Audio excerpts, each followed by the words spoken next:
Hi, this is Dr. Lisa Olson, physician and founder of Smart Weight Loss Coaching. I'd like to briefly say thank you so much to our regular listeners who follow the show and tune in every week. My team and I are incredibly grateful that you take the time to listen in and also to share our show with those you care about. Truly, thank you. Also, if you're serious about wanting to lose weight, I'd love to see you increase your engagement with our podcast workbook. The workbook goes along with episodes number 1 through 50 and propels you to take action to create habits that will help you lose weight and transform your health. It's available through our website at smartweightlosscoaching.com.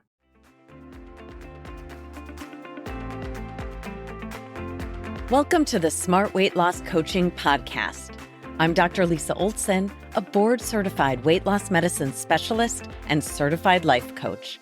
In this podcast, I'll share fresh insights and effective techniques for incorporating mindset, habit change, and proven science into your life.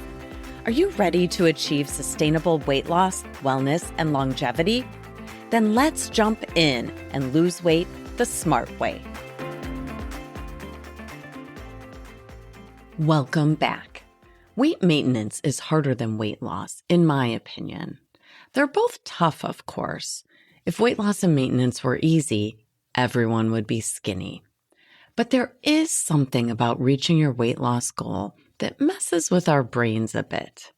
People often think, I made it, now I'm all set, as if there's a finish line when it comes to weight. There really isn't. Excess weight is a chronic condition, and just like other chronic conditions, it requires chronic treatment. In my experience, losing the weight is just part one of the process. Maintenance is the harder stage for many people. Why is it so challenging to keep weight off? We know a lot about it thanks to research done on contestants from the TV show The Biggest Loser. These folks developed metabolic adaptation, which is a fancy way of saying that their metabolism slowed way down after they lost a tremendous amount of weight. They had to eat much less and exercise much more just to prevent weight regain. And in fact, 13 out of 14 people studied regained their weight despite being highly motivated and highly knowledgeable about what it takes to lose weight. When we lose weight, hormones like ghrelin and PYY make us hungrier. Hormones like leptin don't signal that we've had enough to eat. There's a cascade of changes that occur after weight loss that are all designed to drive us back to our baseline weight. What makes weight regain hard to prevent is the way it starts.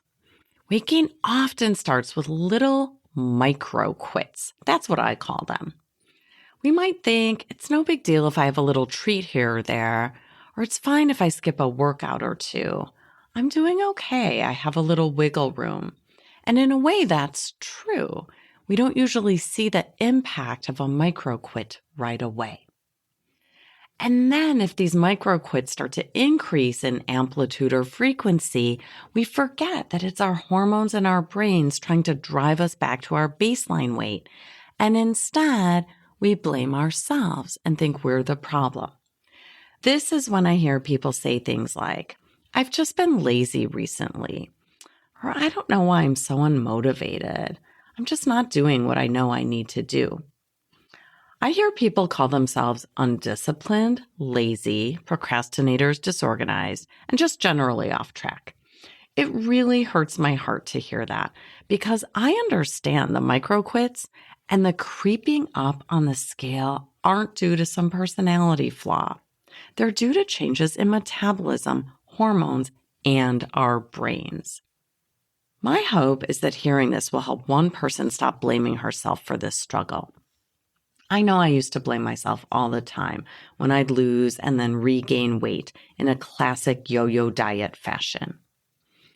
I'd like our entire society to raise its awareness that excess weight is a complex disease impacted by many factors, including our hormones, brain chemicals called neurotransmitters, epigenetics, toxin exposures, especially in the form of ultra-processed ingredients, habit loops, and brain changes. There are also medications that cause weight gain, and a lot of other factors, including lack of quality sleep. When I think about what causes weight regain, I never think about laziness. If someone did the hard work to lose 50 pounds, or even 10 to 20 pounds, that's not a lazy person. That's a motivated, tenacious, persistent person. I don't believe that person suddenly becomes lazy. One other thing about weight gain, it can be insidious. It doesn't happen with the first little micro quit. It starts slowly, a pound here, a couple of pounds there. Maybe not too much regain in the first 6 to 12 months. Some people don't seem to have a hard time maintaining a bit longer before the weight gain begins in earnest. I'm going to help you with this. Since we know weight maintenance is tough, let's turn our attention to 5 things you can do to increase your success. Actually, I should say the 5 things we can do because I definitely consider myself to be working on maintenance too. I'm 40 pounds lighter than my heaviest weight, and I find it takes ongoing attention to prevent weight creep, even years after losing the weight. You might think these 5 key things sound simple and maybe a little boring. That's exactly why people don't do these important things that they must do to prevent the weight from inching back up. So don't fall into the trap of thinking, oh, that's so basic. I don't think that's really important. I'm telling you, I have over a decade of watching who loses the weight and who keeps it off. Here are 5 critical things. Number 1, plan and track your food. Number 2, practice sitting with urges without acting on them.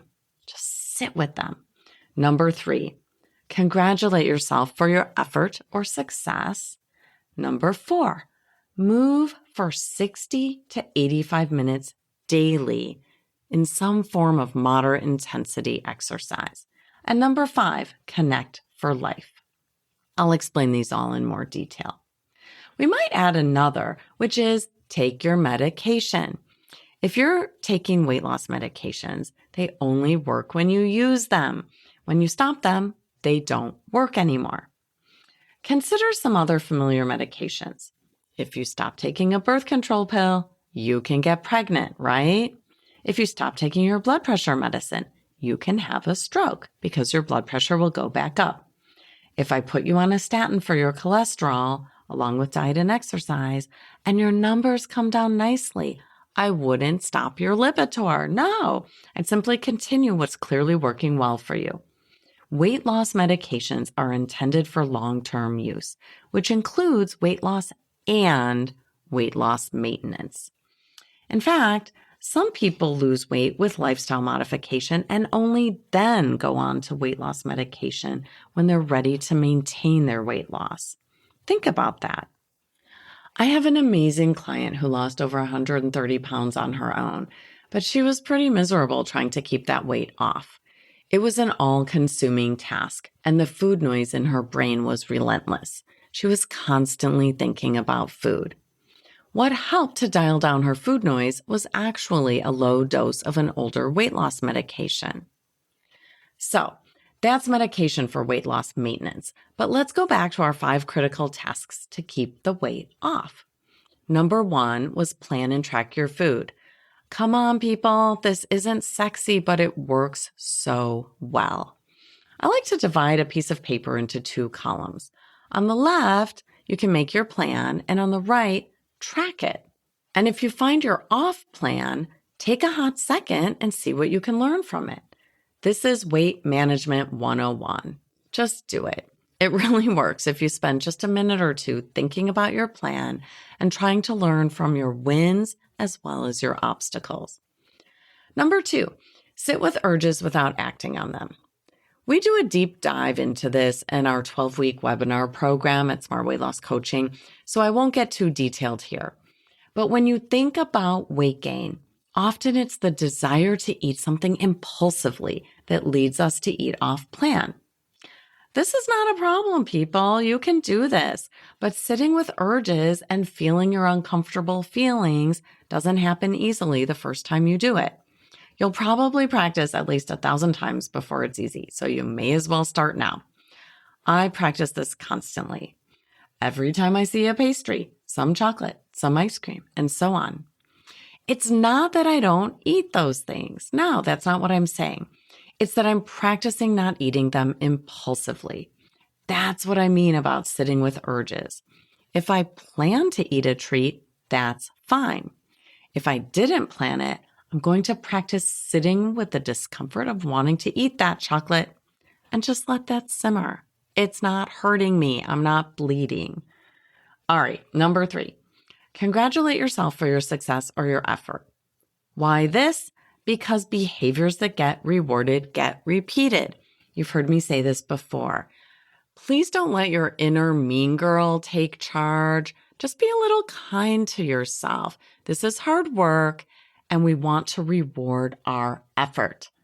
Number 4, move for 60 to 85 minutes daily. This is a big one and the one most people underestimate. When you've lost a lot of weight, you should be thinking about exercising for an hour and a half every day. That's moderate intensity exercise, meaning something like a brisk walk. If you're not walking briskly for an hour and a half a day, odds are you're going to regain some weight. You've heard me say that exercise is not much of a weight loss tool, and that's true, but it's pure gold for keeping the weight off once you lose it.